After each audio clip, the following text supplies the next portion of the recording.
Hi everyone! I'm not putting my face in this video because I wanted to get this out quite quickly without worrying about editing and such, but I don't think this really matters though because many of you probably do what I do and listen to the audio while you clean or wash dishes or browse online, rather than just simply watching the face on the screen.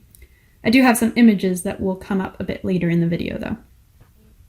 I was at a speaking event earlier this month in Australia, where I was introduced as Lindsay Shepherd, a symbol of free speech. And at that moment, a lot of things clicked for me, and things I had been thinking for a while came together. When you are seen as a symbol of something, you are, in a sense, depersonalized. Instead of being a person who is nuanced and full of complexities and contradictions, you are a direct representation of the free speech cause, and everything you say and do should unambiguously reflect your stance on free speech. You are seen as static instead of dynamic. You are a one-dimensional person. Everything about you is related to free speech, and it's assumed to be the only thing you care about. Every action you do and everything you say is seen as being connected to the free speech cause, and you can't divorce yourself from it. My story involving Wilfrid Laurier University only came out less than a year ago, so circumstances will likely change, but for now this is how it is. But let me make myself clear.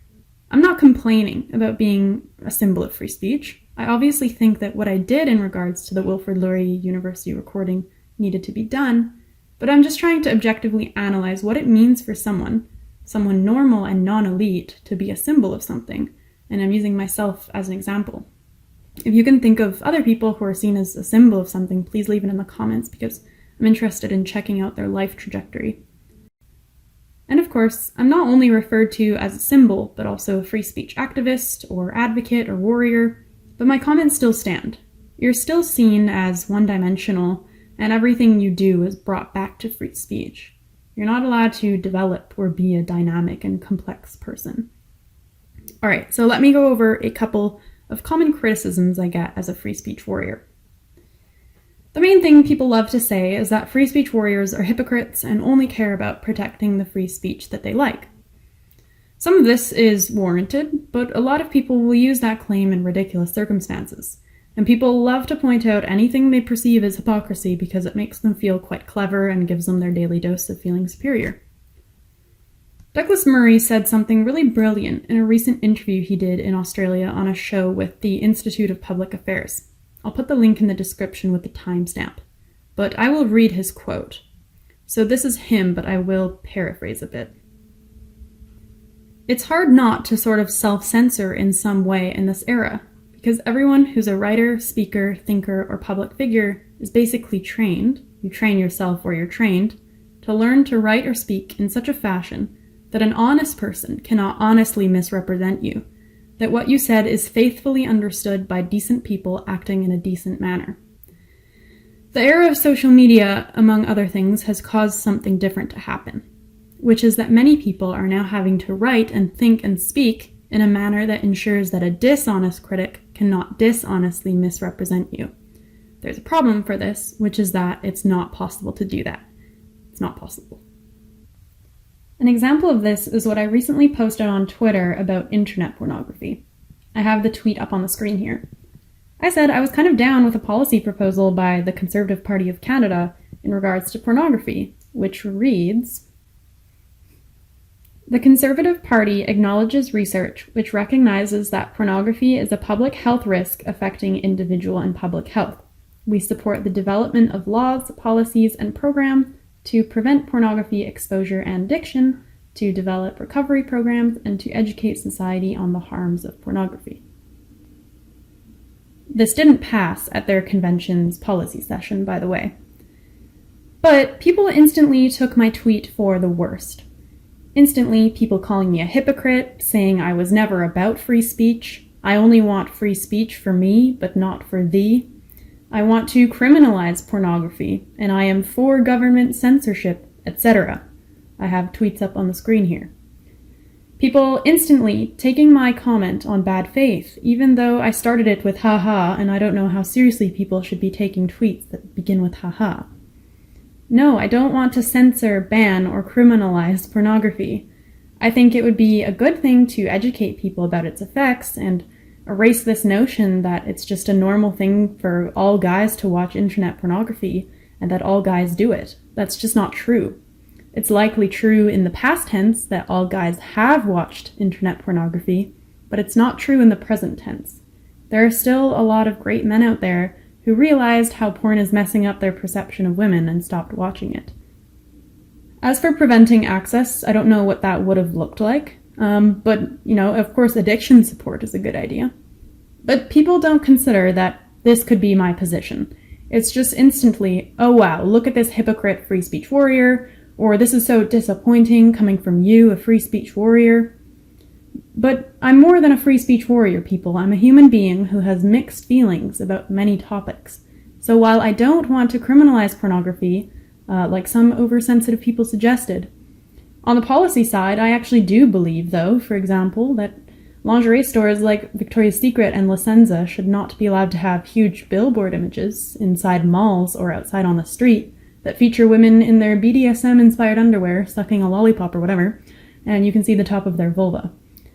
I don't want my future daughter or son to walk by that in the mall or on the street and think that the public display of softcore pornography is normal. John Berger has a documentary series and a book called Ways of Seeing, where he said the famous phrase, "Men act and women appear." Seeing women in their underwear in demure poses or whatever just reinforces the idea that women appear. As for inside the Victoria's Secret or La Senza store, show whatever images you want because you chose to go inside. But when children and even teenagers are going to walk by, let's consider that maybe it shouldn't be normal to display that kind of imagery. So that's an example of a policy I would stand by. Another thing I've noticed a couple times with free speech warriorism is when a free speech warrior responds to someone on Twitter by retweeting or commenting, and then the free speech warrior's followers comment on the original post and sometimes insult or make fun of the original post. Then the original poster will claim they're being harassed by trolls, and they'll lock their account and claim that free speech warriors actually bully people off of social media and silence discussion, which is therefore against free speech. But honestly, you just have to be a major loser to take that position. If you publicly post something on Twitter with your opinion, and then you complain you're being harassed when 10 people tell you you're wrong, you're a loser and that's really it. I'm insulted multiple times, almost every single time I post something on Twitter, and I either laugh or I block them. I don't whine about being harassed. And this attitude of victimhood has real implications. For instance, a Wilfrid Laurier student is currently trying to get me in trouble with the university on account that my Twitter followers were mean to him, as if I am personally responsible for the behavior of tens of thousands of people on a website. Social media is a game, and if you take it any more seriously than that, you're probably not going to fare too well. Now, I want to say that free speech is really not very profound of a topic. I'd probably classify it as a semi-intellectual topic. And that's because there's only so far you can go with it. So free speech is kind of a founding principle of the figures of the intellectual dark web. And so I think that can explain why the intellectual dark web seems to be plateauing right now. The intellectual dark web is coming to be simply the repetition of platitudes. The speaking points usually include sex differences, James Damore, free speech on campus, intersectionality, critical theory, postmodern neo-Marxism, the regressive left, big ideas, diversity of opinion, etc. Important things, but in my view, the intellectual dark web has plateaued and it's not really developing anymore, which is maybe inevitable, and I'm not blaming anyone for that. I think it peaked quite quickly though, but a revival of excitement around it is still possible. Maybe it needs some new figures added to the mix. And do I consider myself a quote-unquote member of the intellectual dark web? I don't think so. I did at first because I was in a video Dave Rubin made about it, and I was added to a couple websites and lots of IDW Twitter lists. But I found myself to be pretty disengaged from it for quite a while now, and I think a large part of that is simply the repetition. So no, I no longer consider myself a member, if that means anything at all. Now, I realize this video will probably only be interesting and or relevant to a certain small section of the internet, but nonetheless, I hope you got something out of it. I think this video also makes it apparent how much the existence of this free speech scene is so much about social media, which I suppose is something notable. Bye for now.